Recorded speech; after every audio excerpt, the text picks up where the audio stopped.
Senator Hagerty. Thank you, Senator Kane, Ranking Member Risch, Secretary Blinken. Senator.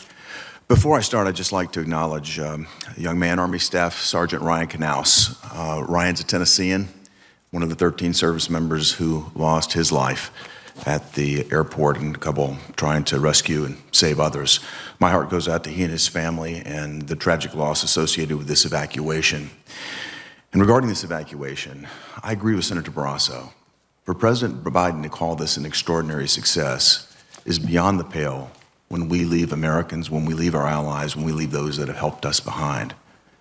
And I've also just been over to visit with our allies in the UK and at NATO, and their sense of surprise and enragement is palpable. We have a very significant failure that's taken place here, a failure of global proportion. And it's placed our allies in the position of questioning America's resolve, of questioning our nation's integrity. And frankly, they put us in a situation where they're questioning whether we're a reliable partner. Our reputation as a nation, I think, has been put at risk as a result of the failed evacuation here. And our job now is to get to the bottom of this failure as a committee. This failure that's left the world a more dangerous place for the United States, for our allies, for those that depend on us. It's also armed our enemies like never before, and it's emboldened our strategic adversaries. There must be accountability. Secretary Blinken, my office and other congressional offices have heard rumors regarding potential cabinet resignations over the situation in Afghanistan. So I want to ask you, have you submitted your resignation regarding this issue? I have not. The lack of accountability here, the lack of accountability in this administration is shocking to me. I'd like to turn to another question regarding the intelligence that we've relied upon. In an internal report given to the State Department by Embassy Kabul on August the 16th, there was warning of a breach of the Kabul airport. It said, I quote, "A breach cannot be fully prevented at current force levels." Mr. Secretary, did you see that report? I'm sorry, can you tell me the date again, Senator? August the 16th, a report given to Embassy Kabul, an internal report from Embassy Kabul to the State Department, saying that a breach at the airport cannot be fully prevented at current force levels. I can't tell you whether I saw that specific report, but that's exactly why the President had on standby 6,000 forces to be able to deploy immediately into Afghanistan, into the airport, in case the airport was in jeopardy, and that's exactly what we did. Well, this, the force levels being insufficient, I think, was a significant reason for concern, something that in a plan of action, I think should have been accounted for certainly earlier. And going to the NEO plan, I'd like to cover that with you for a few minutes. The non-combatant evacuation operational plan for Afghanistan would be a plan on how we evacuate American civilians from a foreign country should a dangerous situation arise. That's correct. Prior to turning over the Bagram Air Base on July 2nd, did the NEO plan to evacuate Americans have the Bagram Air Base as a critical element of its strategy?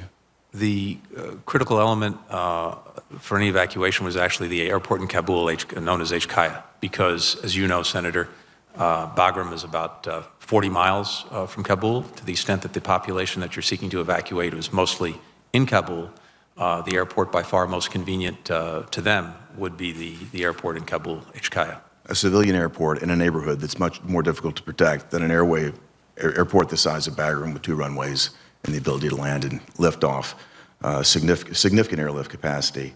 I'm frankly quite shocked that our NEO plan would have had no inclusion of the Bagram Air Base, but if I understand you correctly, it did not include Bagram. The plan focused on the airport in Kabul. I wonder how the evacuation plan was updated, Mr. Secretary, as things began to change on the ground. What was the process that you deployed there? Senator, through the course of the spring and summer, we reviewed all of these plans, different contingencies, including the NEO plan.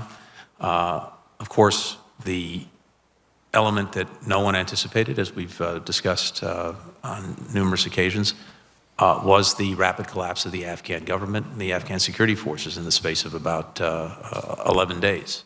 Having said that, we had plans in place to do the two critical things that we did. We were able to evacuate our embassy, all its personnel, destroy sensitive materials, get people to the airport in 48 hours, and in many cases much less than that. Second, as I mentioned, the President ordered that there be a standby force in place to make sure that HKIA, the airport in Kabul, was secured, planes could come in, planes could take off, and we had a secure facility. And we did that in the course of about 72 hours. Back to the NEO discussion. In an August 14th briefing, the Pentagon spokesman John Kirby denied that there was a NEO operation in Afghanistan at that point. But 2 days later, on the 16th, he belatedly admitted there was a NEO operation going on. And so I'm curious, Mr. Secretary, what date did the administration actually decide to execute the NEO plan, and when did they begin to actively evacuate all Americans and allies? I believe, Senator, it was triggered by the collapse of the government and the security forces. Who would have made the decision to execute the NEO? Ultimately, the President would be asked for his decision approval to do that based on the recommendation of the different government agencies involved. Is that what happened in this case? I believe that's right, yes, sir. You know, oversight isn't a simple check-the-box exercise. It requires getting to the bottom of what's come to be the greatest U.S. foreign policy disaster, at least in my lifetime. And Mr. Chairman, we need more hearings on this Afghanistan withdrawal failure. I'd also like to say this: leadership requires owning one's mistakes. And leadership requires introspection and a commitment to achieve what's right. What we've witnessed here has been a failure of leadership. What it is has been a trust-driven spin cycle. It's one that's deflected blame, and it's one that shamed us as a nation. It's time to lead. Senator, if I could just say briefly in response. Please be brief. Yes. If you would. I am responsible for the decisions I make. I'm responsible for the actions of my department.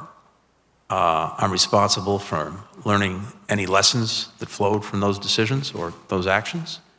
And I'm also responsible to holding myself accountable to you and through you to the American people, which is exactly what I'm doing here today, what I've been doing these past weeks in repeated conversations and briefings with members of Congress, both the Senate and the House, and what I will continue to do going forward.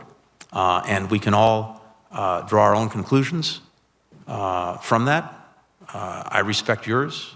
I may disagree with them, but that's exactly the process that I'm engaged in and that we're engaged in, and we will continue to do that going forward. Well, my constituents expect that sort of accountability as well, particularly the veterans that serve in Tennessee and across the nation that have reached out to me. They're absolutely heartbroken about what's gone on. There's been loss of life, there's been loss of treasure. We've now armed terrorists at a level that I've never expected. Our allies are more proximate to this threat than we are. They could not have been more frustrated with me when I spoke with them. They're concerned that we now have a threat level that we've never seen before, and we've got to find ways to work together with them to address that. And I'll look to you for accountability on that as well as we move forward, Mr. Secretary.